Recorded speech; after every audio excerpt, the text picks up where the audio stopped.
What's up, guys? This is Ryan Knows Tech from techinform.us. We've got a different style video for you here today, and this is going to be about putting a ultrasonic sensor or a park distance control sensor on the back of a BMW E39, which is the 5 Series produced from 1996 or 5, depending on what country you're from, through 2003. This is also going to work on the E38 7 Series. I should mention it's going to work on both the cars I just listed after, I believe it's March of 1998. If you're before March of 1998, it's a slightly different sensor, but it's pretty much the same process. So we'll go inside the car now and I'll show you why it needs to be replaced, and then we'll go through and I'll show you how to put the new one in.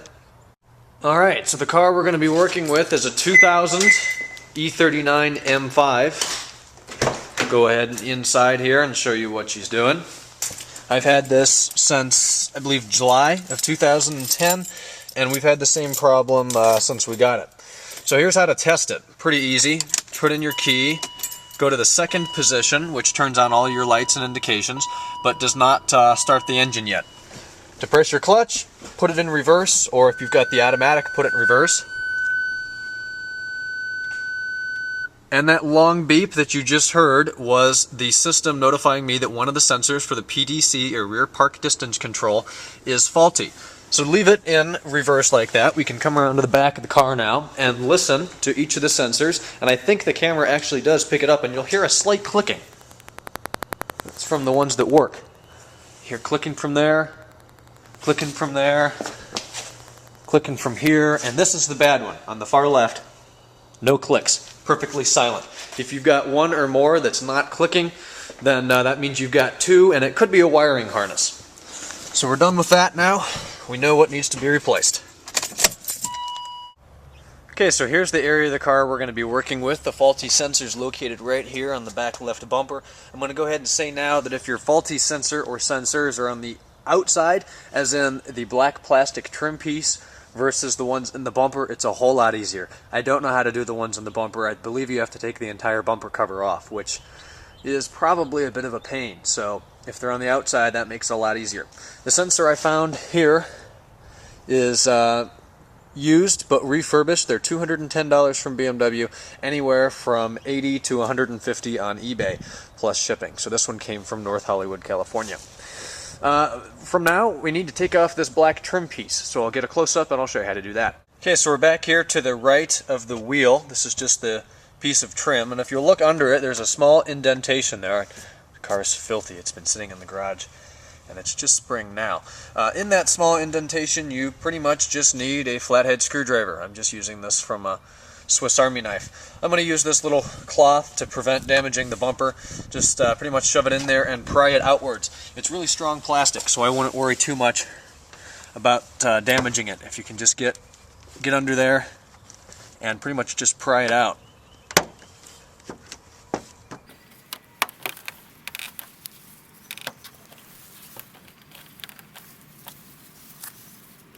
Once you've got the bottom up a little bit, you can just kind of shove it up here in the top, give it a little push. There's a whole bunch of clips, probably 6 or 8 that go around the car. Just be careful. As you can see, I've got the cloth on the screwdriver here, so we're not going to be damaging anything unless we push way too hard.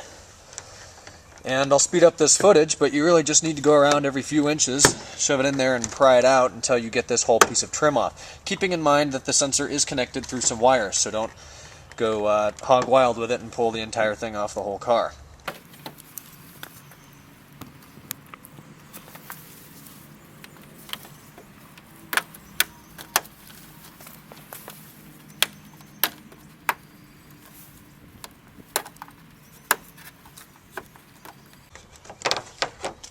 Alright, so we've got this piece of trim pretty much off now.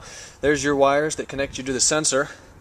There's a little clip on one side, just depress that and then pull outwards, and you're done with that part. Well, you've got the clip out of here, you might as well clean up this. I know mine was a little dirty. I cleaned it up a little bit the first time. I think I'm going to touch it up even more now. But inside this piece of black trim, you're going to see the sensor just sticking out. It's within a plastic holding piece here. Just pry those apart and pull it out. Right, so here's what the old sensor looks like. Looks just like the new one. If I can go ahead and pull that out of my pocket. Before I put everything back together, I'm going to plug the new one in, turn the key to the second position and see if she clicks. If so, that's good, it's working. If not, this is either a bad sensor or I was wrong in determining that this wire harness is good. Let's do that test now. Okay, so the good news is I just went in and tested it, and this thing worked absolutely beautifully. I stood behind the car, got the beeps as I should, and it's clicking like no other, so that's awesome. Got the piece of trim here, line it up, make sure that the shorter end is, you know, pretty much the way it came off. Take this, stick it back in the holder here on the piece of trim. It'll snap right in there. Line this up with the back of the car, and it's pretty much as easy as this. Couple sharp hits with your hand. Don't worry, you're not going to break it. This is really strong plastic. And you're done. Trim is perfectly installed.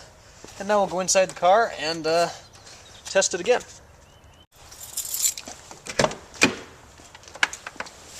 Alright, we'll start it up and see if we get that long continuous beep. Hopefully not.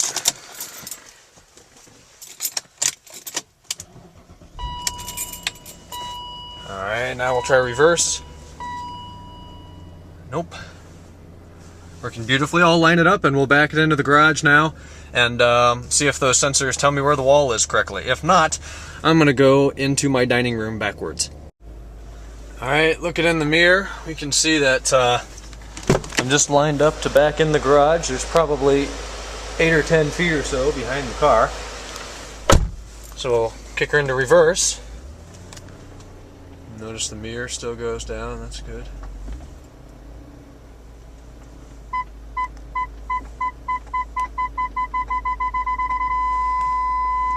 Okay, solid beep means you're within about a foot. I went a little bit past that. Oh yeah.